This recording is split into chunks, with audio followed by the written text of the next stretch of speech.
What's up, everybody? Welcome to On Tap. Thanks for joining us. And today we have Mr. Pastor Tim Harlow. Hey, man. Mr. Pastor, That's Mr. me. Reverend. What's the title, the official title? Doctor. It's doctor. Doctor. Yeah. Doctor. Don't forget. How'd you become a doctor? Yeah, I went to school like every other doctor, man. Well, I suppose, You yeah. know. How long does it take to become a doctor pastor? A pastor doctor? It took me a really long time. I mean, I did 4 years of undergrad, and then I went and did 3 years for a master's because it was a part-time deal. And then I did like 10 years to finish up the rest of the master's and do the DMin. I got a doctorate in ministry, but yeah. But it was part-time. I would go do it, you know, a little bit at a time. That's kind of how it worked out. But I got it done. Why'd you do it? I really wanted to learn. I mean, it's a good question because nobody cares whether I have a doctorate in ministry or not, and I don't even use the title, but I really wanted to learn. It was a really good program, and my brother-in-law and I did it together, and we actually went to Seattle. It was a remote thing, and we went to Seattle, and we did it twice a year and did the work, and you do a bunch of reading, you go out for a week of intensive classwork, and then you came back and wrote a 20 or 30 page paper on the project. And it was the early years of church when I really needed the encouragement, and I really didn't know what I was doing necessarily. So it was really, I mean, it's one thing to go to a conference and hear somebody talk about whatever, and you got to be doing this, but this was really in-depth, deeper reading, deeper dive into the things of the church, into ministry. It was phenomenal. That's awesome. Yeah. So with that in mind, based on all the education you've received, I have one question for you. If you could have a beer with anyone from the Bible, who would it be? Honestly, I think it would be an Old Testament character. Okay. And because I relate most to Peter in the New Testament, so that would probably be it. But I think I'd want it to be like Elijah or Elisha or the guys that got to do the really crazy miracle stuff. I think. Right.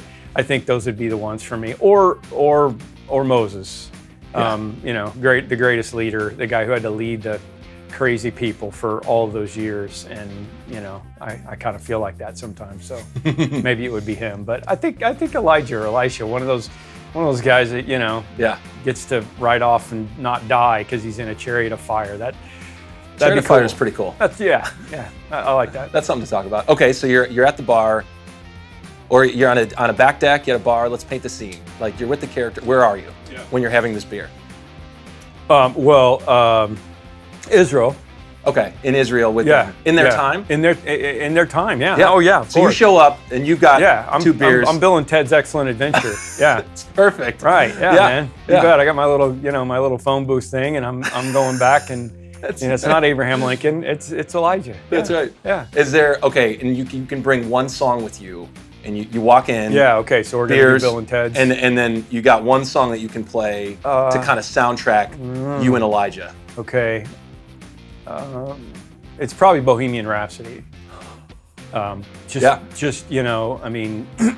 He wants to know about the battle with Beelzebub. It's educational. Yeah, it is. Yeah. I think that would be it. Do you get the little, what's that car that Wayne rode in at the beginning of Wayne's World? Do you get the little car and you drive around with you and Elijah headbanging? Yeah. I can see it. Yep. In a chariot, headbanging with the beers to Queen. Yeah. You heard it here. That's it. That's Tim's dream. It's on the bucket list. It is.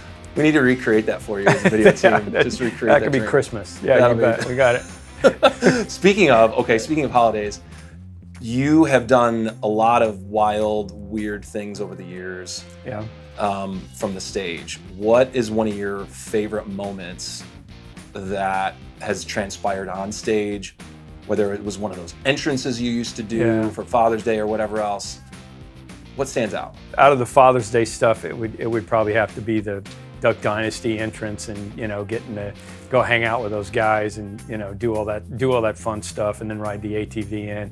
I had my 2 son-in-laws on the back of the ATV, and we had a blast with that. It was a lot of fun. We don't do it now because we're multi-site, and trying to not make it be all about one experience at one place, but we've had some fun, man. I rappelled down from the from the catwalk in the auditorium, and that was a blast. I got to ride my Harley in when I had, back when I had a Harley, my midlife crisis, and those were fun. But I've had a lot of good moments. We've got a guy who went all the way in school as far as you could go, gets a doctorate.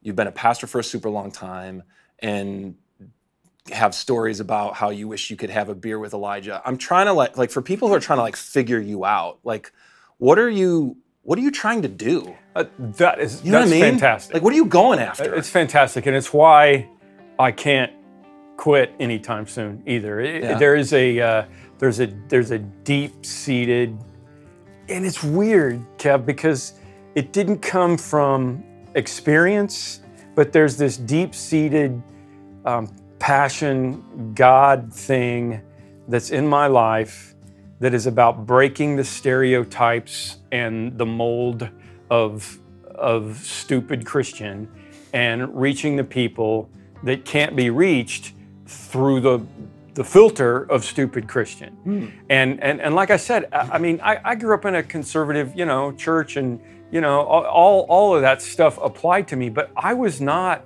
the prodigal that ran away from the church because he thought the people were fake. People in my churches were all great people, and I admired them, and my dad was the pastor, and I wasn't one of those pastor's kids that, had to run away and then come back. That wasn't me. So I don't know why the thing is the way that it is, other than it's just a God-ordained, maybe it was Bible college, because Bible college for me was an experience of, very legalistic, very much about the rules, and I could see that, that we were missing the boat on a lot of stuff. So, and I'm not a rule guy. I mean, if there's a rule that doesn't make sense to me, I'm probably going to break it, and that's just another part of my personality also. So there's that. If you take that kind of personality and you put it on being a pastor, that's where you get me.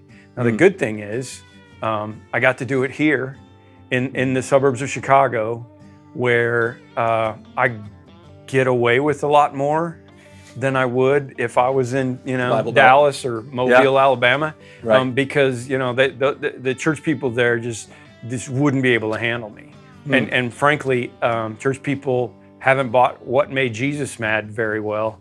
And I think it's kind of obvious that you get the idea that I'm railing against all of the stupid Christian stuff in this book. Right. And if you happen to be a person that buys a book in a Christian bookstore, you might subscribe to stupid Christian ideas already anyway, and want to argue with me. So I'm just against the grain on all of that. Maybe some of that's insecurity, maybe some of that's pride. I don't know what it is, but I do know that I just have to be around, and I have to reach the people that Jesus was around and that Jesus reached. And I just think a lot of Christians miss out on that. So I wanted to go get more education. I want to make the church a better place, but it's not so that I can make sure that all the Christian people know that I know what I'm talking about. It's just because I want to know, I want to learn, and then I want to bring it back down home. I mean, my preaching is not Dr. Harlow preaching. It's let's have some fun, and I'll make some snide comments, and I'll give you very simple theology, and that's what I think it's supposed to be about. Kind of like Jesus.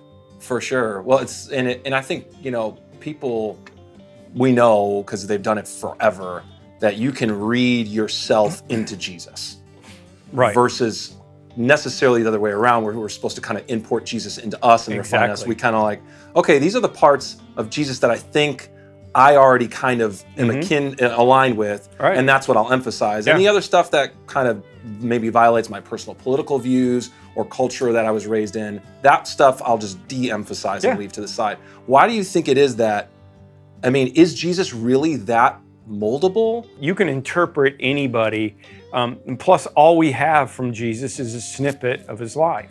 That's why you have to look at the totality of the life of Christ, before you go running off. I mean, it's like the temple tantrum that I talk about. When Jesus goes into the temple, always, all of my life, even going through my graduate level degree stuff, I always still had this idea that Jesus was overturning the money changers because they were charging too much, and he was mad at them for doing that. Right. And when I finally realized that really wasn't the deal, then that kind of shifted everything for me. It shifted like, okay, so Jesus isn't mad because they're exorbitant rates. I mean, he wasn't happy about it, but that wasn't the deal. They were blocking the access to the people of God. And, you got to dig into it enough. I'm reading a great book right now, highly recommend, Adam Grant. It's called Think Again, business book. He said that, the problem with us, the crux of the book is the problem with us is we all think through our little paradigm, and we never take the time to look at the other side of the story, and we never take the time to think again. It's basically what it's all about. And you got to do that with Jesus. I've had to do that with Jesus throughout my life. Jesus was very black and white when I was younger. Jesus was a little more gray on some stuff when I was in Bible college. And at this point, I think Jesus is very clear on the stuff that is important to be clear about, and very ambiguous about a whole bunch of other stuff that a lot of people think are more important than it is. Hey everyone, if you're like me, you are totally locked in to what Pastor Tim is sharing right now. And we felt like after we sat down with all the footage when we were done shooting this interview, that there was like too much good stuff in there not to share it all with you. So what we wanted to do was split it up into 2 parts. So I hope that you come back next week for the conclusion of my conversation with Pastor Tim. We'll see you then.